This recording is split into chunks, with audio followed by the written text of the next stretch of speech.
from Washington. Treasurer, thanks so much for your time. You've met with your US counterpart, as I just mentioned. Did he give you or did you seek any reassurances?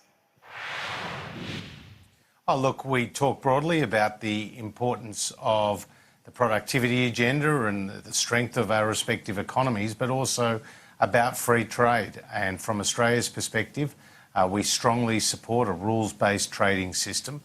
We also would like to see the tensions between the United States and China being ameliorated. That's our hope, because right now those tensions are weighing on the global economic outlook.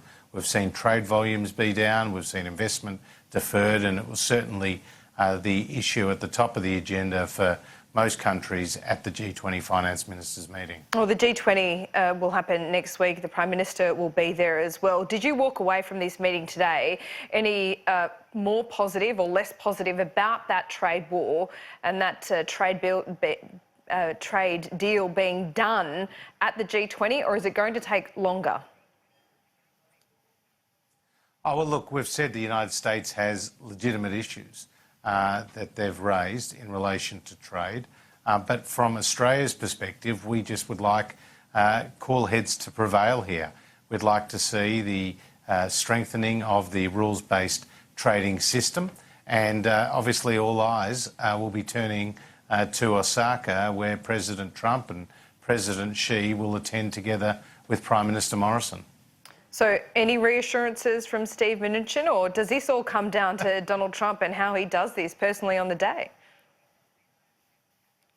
Oh, well, look, I can't provide a running commentary on our private discussions, but what I can say is that Australia strongly puts the case for free trade. 1 in 5 Australian jobs, Laura, are related to trade. And one of the great successes of the coalition government has been the free trade agreements we've struck with China, Japan, Korea, the Trans-Pacific Partnership, and most recently the agreement that we've signed with Indonesia. We recognise the benefits that flow to countries like Australia from free trade, and will continue to make that case publicly and privately.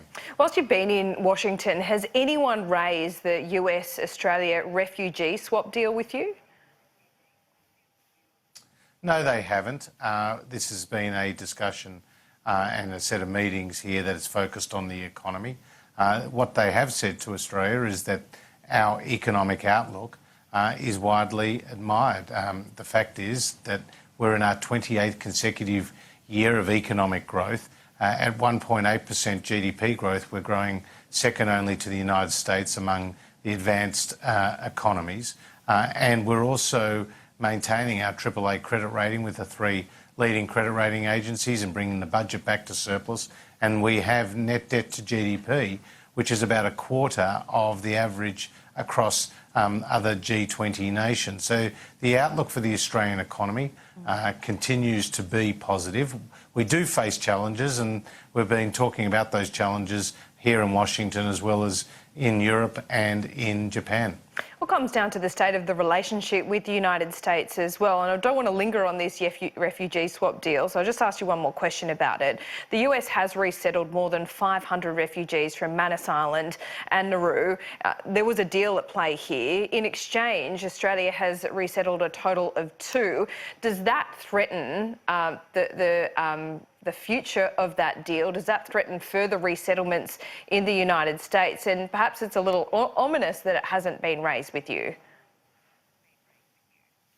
Well, no, you'd only expect those issues to be discussed between the relevant minister, who's Peter Dutton. I saw that he had comments on the weekend about it, and I'll leave the commentary on that to him, other than to say we continue to maintain our strong border protection policies.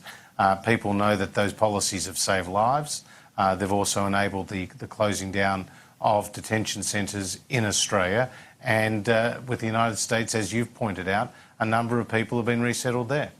Okay, I want to talk to you about the tax cut package. Now, the AFR has done some of their own analysis today, showing that the tax cuts for higher income earners will do little more than keep bracket creep at bay. Is that your analysis of the package too? Well, as you know, it is a package of measures, $158 billion in total. It was central to our election campaign, and our our election policies were endorsed by the Australian people. So quite clearly, the Labor Party don't want the Australian people to get the tax cuts that they voted for. And Anthony Albanese is ignoring the will of the Australian people. But when it comes to our tax relief, it was both short-term as well as long-term structural reform. And we're creating a much simpler and stronger tax system by seeing people who earn between $45,000 and $200,000 a year pay a marginal rate of 30 cents in the dollar. So we will be avoiding the situation of bracket creep, and we will be rewarding effort for those who are obviously in the workforce, enabling them to earn more and to keep more of what they earn. OK, will you provide the extra information that Jim Chalmers is asking for, i.e. who will benefit? Will it be mostly men? Can you answer those questions? And will you introduce this package on the first sitting day of Parliament? We will be introducing this package in the first week of Parliament that it's back, and this is our priority piece of legislation.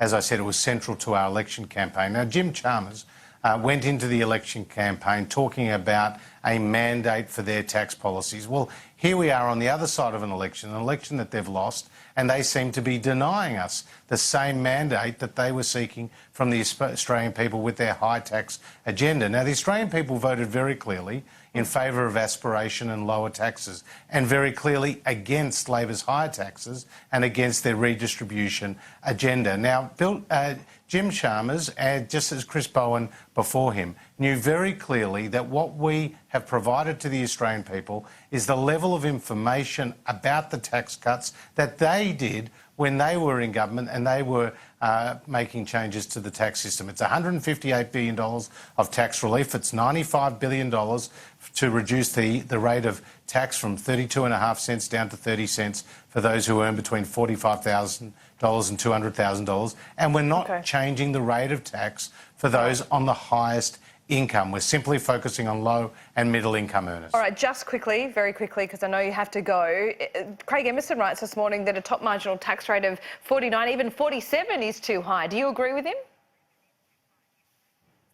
Well, these people are always brave after the event. Where was Craig Emerson? Do you agree with him or not? Before the election, when Bill... Well, I believe that we should always, as we have done, support lower taxes, but we are not changing the rate of tax for the higher income earners. What we are doing is providing significant structural reform to simplify and strengthen the tax system for low and middle income earners. Treasurer, thanks so much for your time. Live there from Washington. Thank you.